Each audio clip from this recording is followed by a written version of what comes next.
Assalamualaikum warahmatullahi wabarakatuh. Perkenalkan, nama saya Maya Rahmawati, NPM 1901011097. Video ini dibuat untuk memenuhi tugas ujian akhir semester pada mata kuliah tasawuf. Di sini saya akan menjelaskan tentang sejarah dan perkembangan torekot di Indonesia dan macam-macam torekot di Indonesia. Yang pertama ada sejarah dan perkembangan torekot di Indonesia. Islam di Indonesia tidak sepenuhnya seperti yang digariskan dalam Al-Quran dan Sunnahnya saja. Pendapat ini didasarkan pada kenyataan bahwa kitab-kitab fikih itu dijadikan referensi dalam memahami ajaran Islam di berbagai pesantren. Bahkan dijadikan rujukan oleh para hakim dalam memutuskan perkara di pengadilan-pengadilan agama. Islam di Asia Tenggara mengalami 3 tahap. Yang pertama, Islam disebarkan oleh para pedagang yang berasal dari Arab, India, dan Persia di sekitar pelabuhan. Yang kedua, datang dan berkuasanya Belanda di Indonesia, Inggris di Semenanjung Malaya, dan Spanyol di Filipina. Yang ketiga, tahap liberalisasi kebijakan pemerintah kolonial terutama Belanda di Indonesia. Indonesia terletak di antara 2 benua dan 2 samudra yang memungkinkan terjadinya perubahan sejarah yang sangat cepat. Keterbukaan menjadinya kan pengaruh luar yang tidak dapat dihindari, pengaruh yang diserap dan kemudian disesuaikan dengan budaya yang dimilikinya, maka lahirlah dalam bentuk baru yang khas Indonesia. Misalnya, lahirnya Torekot Qadiriyah wa Naqsabandiyah, 2 torekot yang disatukan oleh Syekh Ahmad Khatib As-Sambasi dari berbagai pengaruh budaya yang mencoba memasuki relung hati bangsa Indonesia. Kiranya Islam sebagai agama wahyu berhasil memberikan bentukan jati diri yang mendasar. Islam berhasil tetap eksis di tengah keberadaan dan dapat dijadikan simbol kesatuan. Sebagai agama lainnya hanya mendapatkan tempat di sebagian kecil rakyat Indonesia. Keberadaan Islam di hati rakyat Indonesia dihantarkan dengan penuh kelembutan oleh para sufi melalui kelembagaan torekotnya, yang diterima oleh rakyat sebagai ajaran baru yang sejalan dengan tuntutan nuraninya. Di wilayah Aceh, pada sekitar permulaan abad 11 Hijriah, datang salah seorang keturunan Rasulullah yang sekarang nama beliau diabadikan dengan sebuah institut agama Islam negeri, yaitu Syekh Nuruddin Ar-Raniri. Sebelum ke Nusantara, beliau pernah belajar di Tarim Hadramaut, Yaman kepada para ulama terkemuka di sana. Salah satunya kepada Al-Imam Abu Hafiz Umar Ibnu Abdullah Basyaiban Al-Hadrami. Di tangan ulama besar ini, Al-Raniri masuk ke wilayah tasawuf melalui tarekat Al-Rifaiyah hingga menjadi khalifah dalam tarekat ini. Terhadap akidah hulul dan wadah al-wujud, tarekat ini sama sekali tidak memberi ruang sedikit pun. Hampir seluruh orang yang berada dalam tarekat al-Rifaiyah memerangi 2 akidah ini.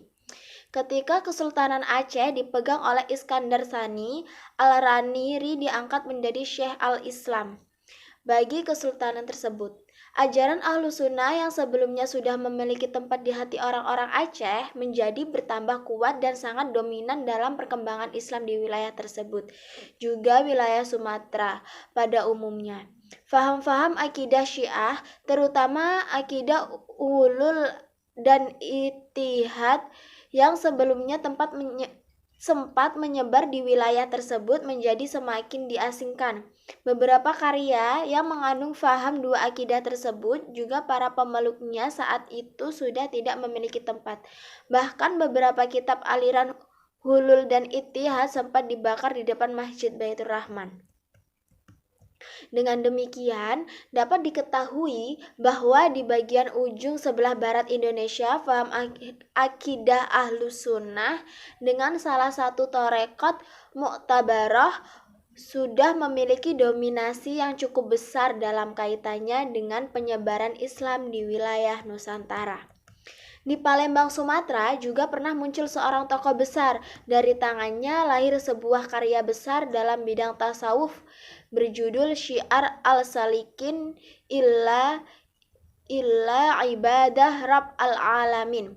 kitab dalam bahasa Melayu ini memberikan kontribusi yang cukup besar dalam perkembangan tasawuf di wilayah Nusantara.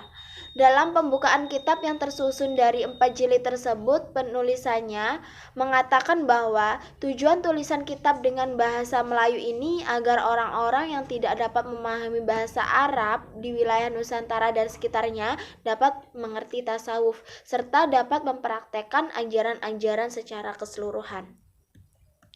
Tokoh ini adalah Syekh Abdul As-Samad Al-Jawi Al-Palimbani yang hidup di sekitar akhir abad 12 Hijriah.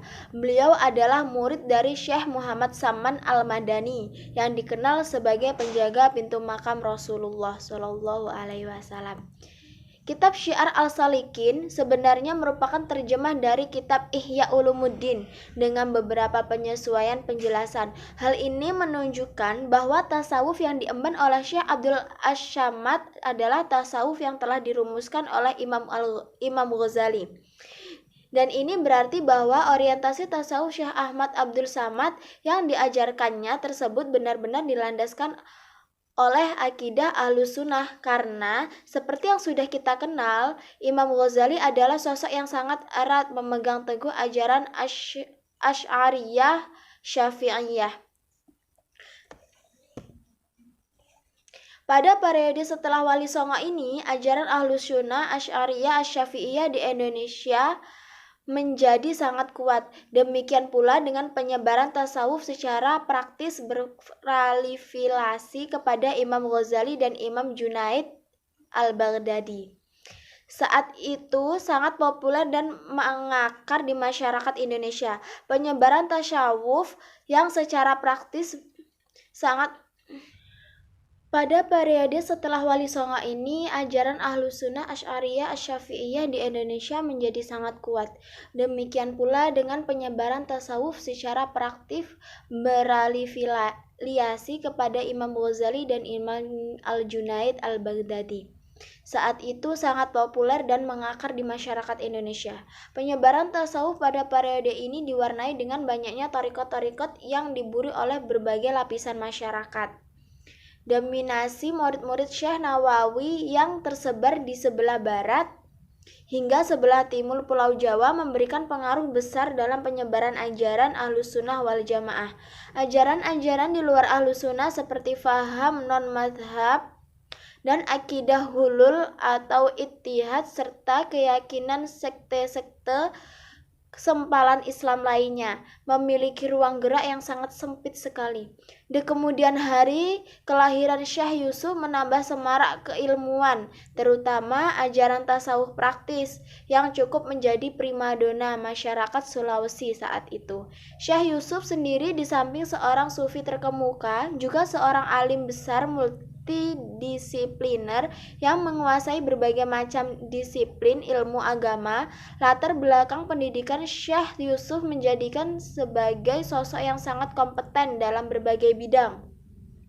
Tercatat bahwa beliau tidak hanya belajar di daerah sendiri, tetapi juga banyak melakukan perjalanan riyadhah ilmiah ke berbagai kepulauan Nusantara, dan bahkan sempat beberapa tahun tinggal di negara Timur Tengah hanya untuk memperdalam ilmu agama.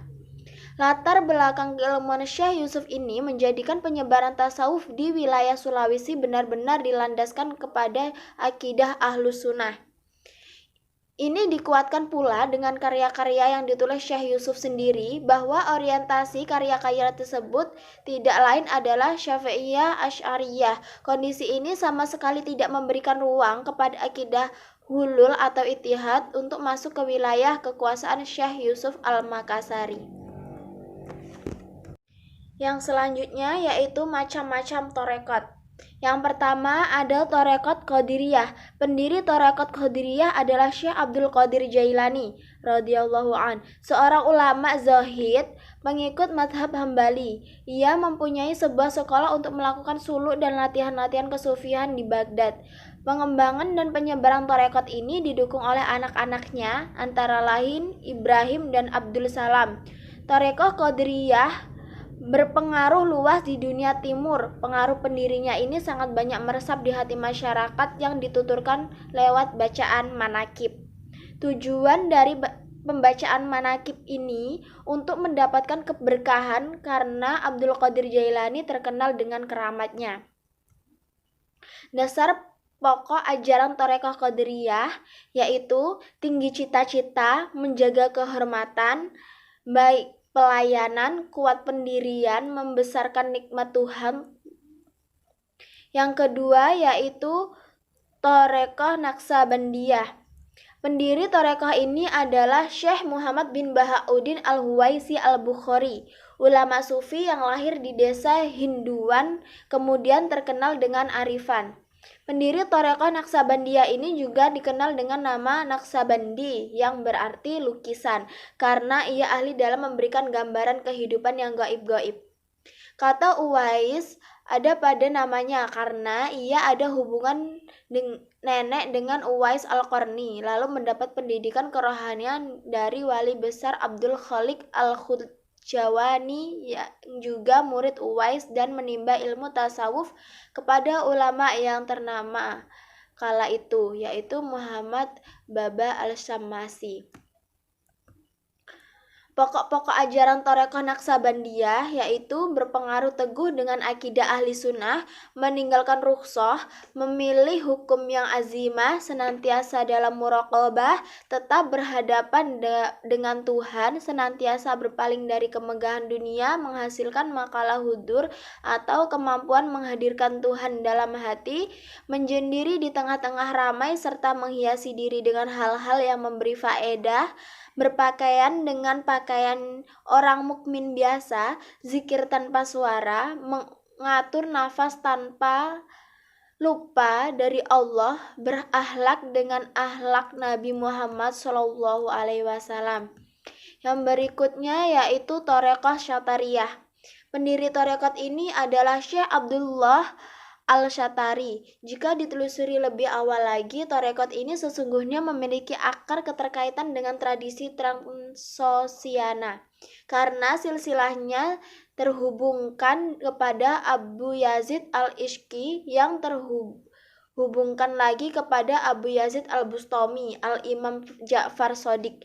Jika tidak mengherankan, kemudian jika thariqat ini dikenal dengan nama thariqat Ishqiyah di Iran atau thariqat Bustamiyah di Turki Utsmani.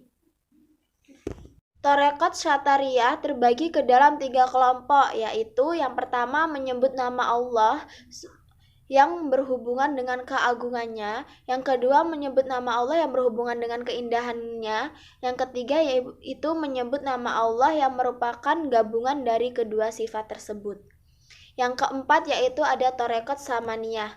Thariqat ini didirikan oleh Syekh Muhammad bin Abdul Karim Al-Madani Al-Syafi'i Al-Saman, lahir di Madinah dari keluarga Quraisy. Di kalangan muridnya ia lebih dikenal dengan nama Al-Samani atau Muhammad Saman. Beliau banyak menghabiskan hidupnya di Madinah dan tinggal di rumah bersejarah milik Abu Bakar Siddiq. Guru-guru beliau Muhammad Hayyat, seorang muhaddis dari Haramain sebagai penganut thariqat Naqsabandiyah. Ajaran pokok yang terdapat dalam thariqat ini, yang pertama ada tawasul atau memohon berkah kepada pihak-pihak tertentu yang dijadikan wasilah atau perantara agar maksud bisa tercapai. Objek tawasul thariqat ini biasanya Nabi Muhammad, keluarganya, para sahabat, asma Allah, para aulia atau wali, para ulama fikih, para ahli thariqat, para ahli makrifat, dan kedua orang tua.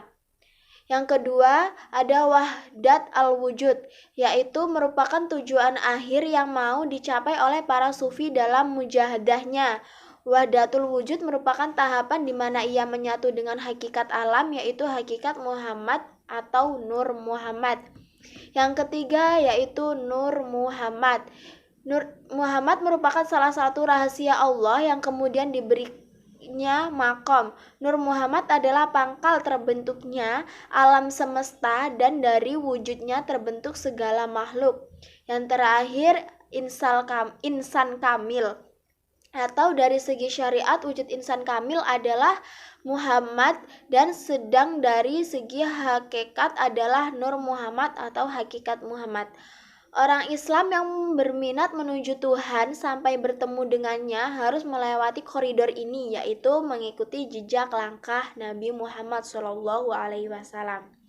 Yang kelima yaitu ada Torekot Qadiriyah wa Naqsabandiyah. Torekot ini adalah merupakan torekot gabungan dari Torekot Qadiriyah dan Torekot Naqsabandiyah.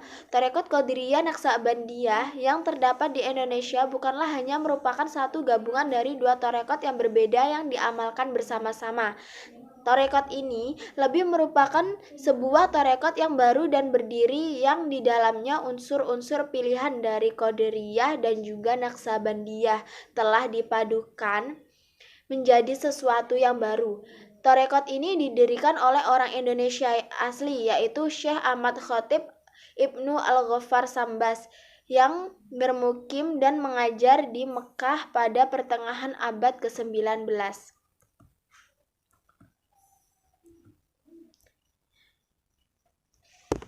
Yang keenam, ada Torekot Tijaniyah. Torekot ini didirikan oleh Syekh Ahmad bin Muhammad Al-Tijani yang lahir di Ain Madi, Aljazair Selatan dan beliau wafat di Fez, Maroko. Syekh Ahmad Tijani diyakini sebagai wali agung yang memiliki derajat tinggi dan memiliki banyak keramat. Menurut pengakuannya, Ahmad Tijani memiliki nasab sampai kepada Nabi Muhammad. Silsilah dan garis nasabnya adalah Syed Ahmad bin Muhammad bin Salim bin Al-Idl bin Salim bin Ahmad bin Ishaq bin Zain Al-Abidin bin Ahmad bin Abi Thalib, dan garis dari Siti Fatimah Al-Zahra binti Muhammad Rasulullah SAW.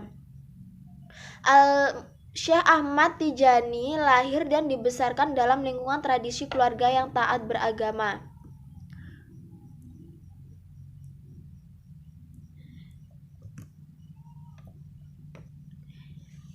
Yang terakhir yaitu Torekot Khawatiyah.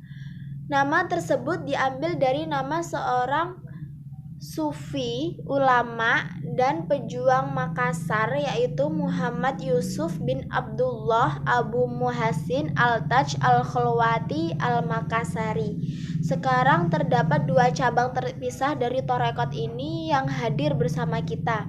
Keduanya dikenal dengan nama Torekot Khalwatiyah Yusuf dan Khalwatiyah Saman. Torekot Khalwatiyah ini hanya menyebar di kalangan orang Makassar dan sedikit orang Bugis. Demikian yang dapat saya sampaikan, semoga bermanfaat. Saya akhiri. Wassalamualaikum warahmatullahi wabarakatuh.